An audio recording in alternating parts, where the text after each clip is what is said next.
ছবি আসছে সবগুলি ডিফারেন্ট জনরার। তো আমার কাছে মনে হয় যে তারা একটা ছবি এক্সপিরিয়েন্স করে আরেকটা ছবি দেখতে যে বোর ফিল করবে তা না। বাট হ্যাঁ, মানে আমি তো দায়িত্ব বোধের জায়গা থেকে বা একটা দায়িত্ব নিয়ে কাজ করি, প্রায় দীর্ঘ সময় পরে আমার দাগি নিয়ে ফেরা। তো সেই জায়গা থেকে দর্শক নন্দিত হচ্ছে, সেটা আমার অবশ্যই ভালো লাগছে। দাগি ক্যারেক্টার অর্থাৎ একজন দাগি আসামির রূপে আমরা দেখেছি। এই ক্যারেক্টারটা যখন আপনি ধারণ করেছেন, সেই অভিজ্ঞতা যদি একটু শেয়ার করতেন আজকে ঈদের দিনে ক্যারেক্টার অ্যানালাইসিস করে একটা চরিত্রের মতো হয়ে ওঠা, it's a very long process. এটা খুবই শর্টলি বলে ফেলাটা খুব বোকামি হবে, এত সহজে বা খুব ছোট কথায় বলে ফেলতে পারবো না। বাট এটা একটা জার্নি, একটা চরিত্রের একটা জার্নি, যেটা শিয়াব ভাই তার লিখনির মাধ্যমে আনছে। যেভাবে স্ক্রিপ্টেড হয়েছে, যেভাবে স্ক্রিন প্লে তৈরি করা হয়েছে, আমার কাছে মনে হয় যে সেটার মধ্যে আমাদের সকলের মনোযোগ ছিল, আমার বাড়তি একটা মনোযোগ ছিল। আমি খুব রিয়েল লাইফ ক্যারেক্টার থেকে চরিত্রগুলো পোর্ট্রে করতে পছন্দ করি।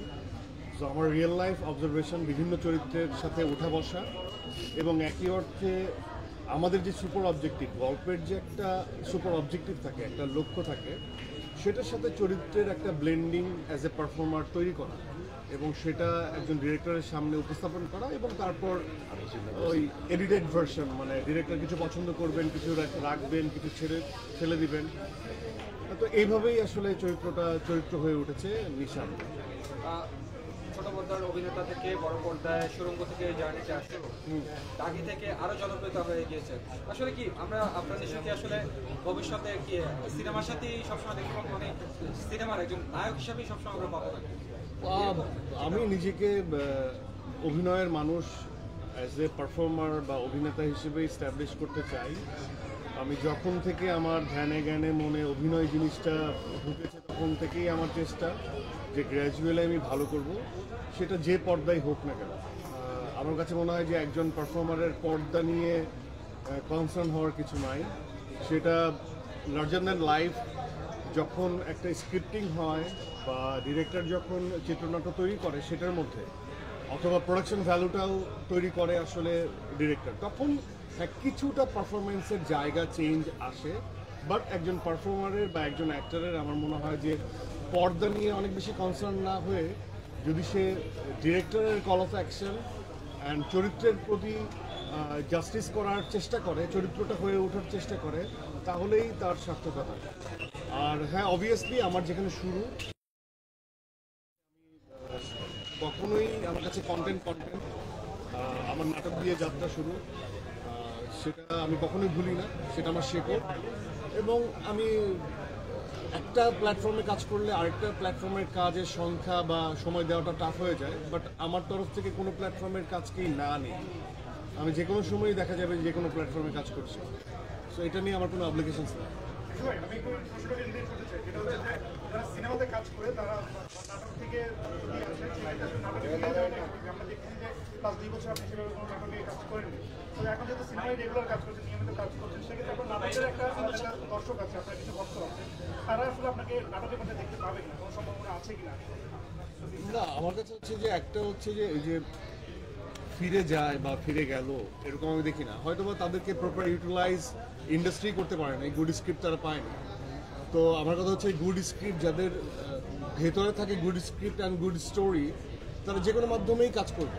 তো আমার ক্ষেত্রেও সেটার দ্বিমত না। এখন গ্র্যাজুয়ালি আমার পছন্দ মতো সুরঙ্গ, দাগি একটা অনবদ্য একটা গল্পের ছবি, সেটা আমার কাছে এসেছে। আমি যদি ভালো গল্পের কাজ না পেতাম তাহলে হয়তো বা আরও লেট হতো আমার আসতে, আরও ওয়েট করতাম। আদারওয়াইজ গুড স্ক্রিপ্ট হলে ওটিটি বা নাটকে আমাকে দেখা যেত।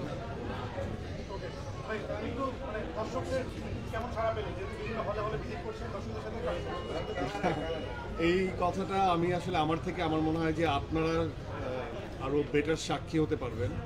আপনারা প্রতিনিয়তই অক্লান্ত পরিশ্রম করছেন, এই সিনেমার সময় আপনারা আপনাদের সাপোর্ট দিয়ে যাচ্ছেন। এভরি সিঙ্গেল ডে বিভিন্ন শোর পাবলিক রিয়াকশন থেকে শুরু করে আমরা যারা আসছি তাদেরকে অ্যাটেন্ড করছেন। সো ইটস এ আপনাদের জন্য আপনাকে প্রথমে ধন্যবাদ। এবং আমার মনে হয় যে আমি অবশ্যই দেখছি, সোশ্যাল মিডিয়াতে আমি খুব কম থাকি, তারপর আমার চোখে পড়ছে এবং এখানে এসেও আমি পাবলিক রিয়াকশন, তাদের যে ইমোশন, সেটা আমি শেয়ার করছি তাদের সাথে, আমি নিচ্ছি এবং আপনারাও নিচ্ছেন। আমার মনে হয় যে এই পজিটিভিটি বা তাদের যে ভালো লাগছে দাগি, এই কথাগুলো আমি বলার থেকে আপনারা যদি ছড়িয়ে দেন তাহলে আমার মনে হয় যে অনেক বেশি বিলিভেবল অ্যান্ড মেক সেন্স করে। আর তমামিদের কাছে আমার প্রশ্ন, আপনার নিশ্চয়ই সাথে যদি আগে হতে চান দাগি সিনেমা নিয়ে আপনার এক্সপেকটেশন যখন ছিল তার থেকে কত অংশে বেশি পেয়েছেন, এখন কোনো আপনাদের জায়গা আছে কিনা এটা এটা একটু আসলে স্ক্রিনে দেখে নিজের একটু ভুল ছুটেই করা বা কিছু আফসোসের জায়গা তো অবশ্যই কখনো ছিল না। আর কোন গল্প দর্শক পছন্দ করবে, কোন গল্প দর্শক দেখবে, এটা তো একদমই দর্শকের পছন্দের উপরে নির্ভর করে।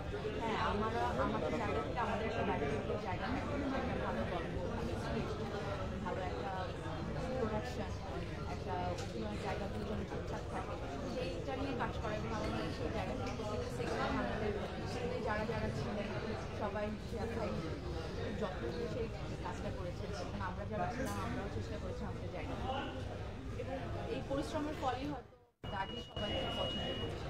বাট কোন এই ছবিটা হিট যেতেই হবে এটা মাথায় নিয়ে তার কাজ করা হয় না, এই ছবিটা দর্শকের ভালো লাগতেই হবে এটা মাথায় নিয়ে আসলে কাজ করা। সেই জায়গা থেকে দর্শকের ভালো লাগছে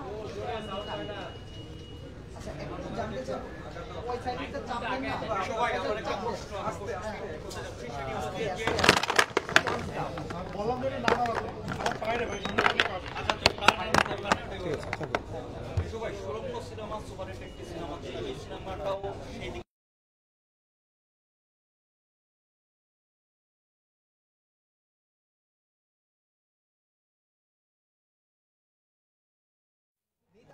দেখুন, আমার কাছে মনে হয় কি, দেখুন আমি যখন নাটকে রেগুলার কাজ করতাম সেখানেও অনেকে আগে যেমন আমাদের দেখার সৌভাগ্য হয়েছে, আমরা বলতাম যে আফজাল সুবর্ণা, বেলি আপা পিচুসদা, হ্যাঁ, মিতা আপা আল মনসুর, এরকম অনেক জুটি আমরা এক্সপিরিয়েন্স করেছি নাটকের ক্ষেত্রে। এবং এর পরবর্তীতেও জাহিদ ভাই, তকির ভাই যখন তারা ছিলেন তখনও একটা জুটি প্রথা ছিল। আমাদের সময় আমরা বিভিন্ন সময় আমরা এক্সপিরিয়েন্স করেছি যে জুটি প্রথাটা আমরা দেখেছি হঠাৎ করে সিন্ডিকেটে রূপান্তরিত নিতে। অনেকে বলতো যে তারা এক হয়ে কাজ করে, এটা জুটি না। তো আমার কাছে সবসময়ই মনে হয় যে এই যে জুটিটা হয়ে ওঠা, এটা একটা ব্লেসিংস। এটা অনেকে অনেক বছর ট্রাই করেও কিন্তু একটা জুটি আসে। হ্যাঁ, আমার কাছে এটা